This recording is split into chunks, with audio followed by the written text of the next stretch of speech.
जीवन में जो कड़वी बातें हो जाए, प्लीज उन्हें भूलने की आदत डालिए। जीवन में कड़वाहट किसकी जिंदगी में नहीं आती, जीवन में अशुभ योग किसकी जिंदगी में नहीं आते, जीवन में विपरीत वातावरण किसकी जिंदगी में नहीं बनता। जरा एक बात बताओ, अरे अपने साथ तो हुआ ही क्या, एक बार कल्पना करो। सीता कौन थी बोलो तो? लक्ष्मी का अवतार। सीता कौन थी? रघुकुल की महारानी। सीता कौन थी? जनक नंदिनी। सीता कौन थी? भगवान की पत्नी। अब जरा कल्पना करो तो, पैदा होने के लिए रामायण कहती है उन्हें मां की कोख न मिली, जमीन को फाड़ कर आना पड़ा। शादी हुई तो खुशियों का बैंड भी न बजा कि परशुराम बैंड बजाने पहुंच गए। शादी करके अपने ससुराल 4 दिन सुख से न जी कि मंथरा और कैकेयी प्रकट हो गई। पति का साथ निभाने के लिए जंगल में गई तो रावण प्रकट हो गया। रावण के चंगुल से निकल कर आई तो अग्नि प्रकट हो गई। अग्नि परीक्षा में निकल कर आई तो धोबी प्रकट हो गया।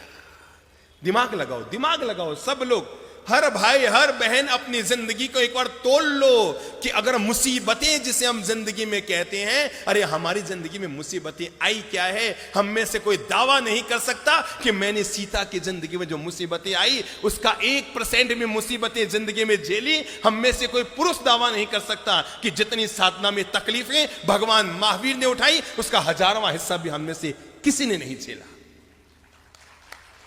किसी ने नहीं झेला। पर जरा देखो तो सही, मां की कोख नहीं, परशुराम आ गया, कैकेयी प्रकट हो गई, रावण प्रकट हो गया, अग्नि प्रकट हो गई, धोबी प्रकट हो गया। सीता को फिर वनवास जाना पड़ा।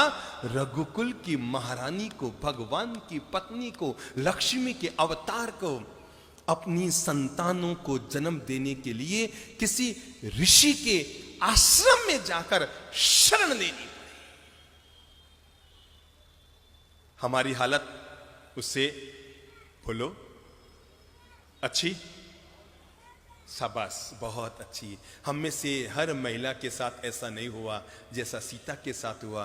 पर मैं आपको यह बताना चाहता हूं, इतना कुछ होने के बाद भी सीता के मन में शांति थी, चेहरे पर मुस्कान थी और अंतर मन में औरों के प्रति पवित्र भावना थी।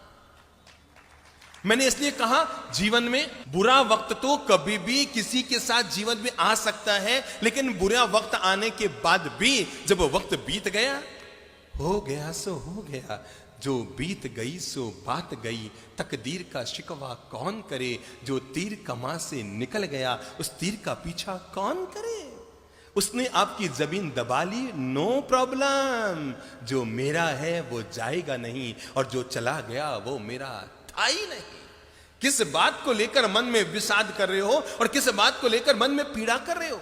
आपने 5 लाख किसी को दिए थे ये सोचकर कि बुढ़ापे में 5000 रुपया महीना आता रहेगा तो पति पत्नी दोनों सुख से रोटी खाते रहेंगे। मेरे भाई, नियत को बिगड़ते कोई वक्त नहीं लगता।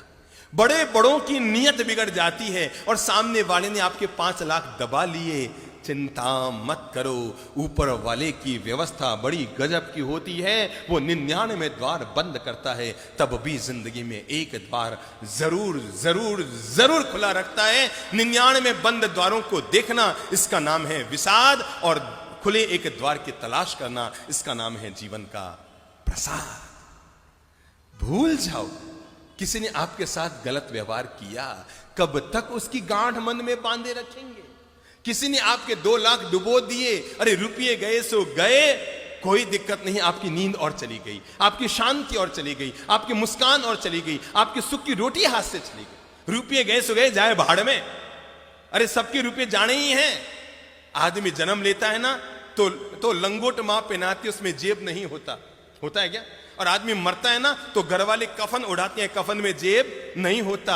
पर आदमी कितना मूर्ख होता है, जन्मने पर लंगोट में जेब नहीं, मरने पर कफन में जेब नहीं, और जिंदगी भर जेब जेब जेब जेब भरने में ही लगा रह जाता है। सबको छोड़ना है, सबको जाना है, छूट गया सो छूट गया, चला गया सो चला गया। जीवन का मंत्र याद रखो, जो मेरा है वो जाएगा नहीं और जो चला गया वो मेरा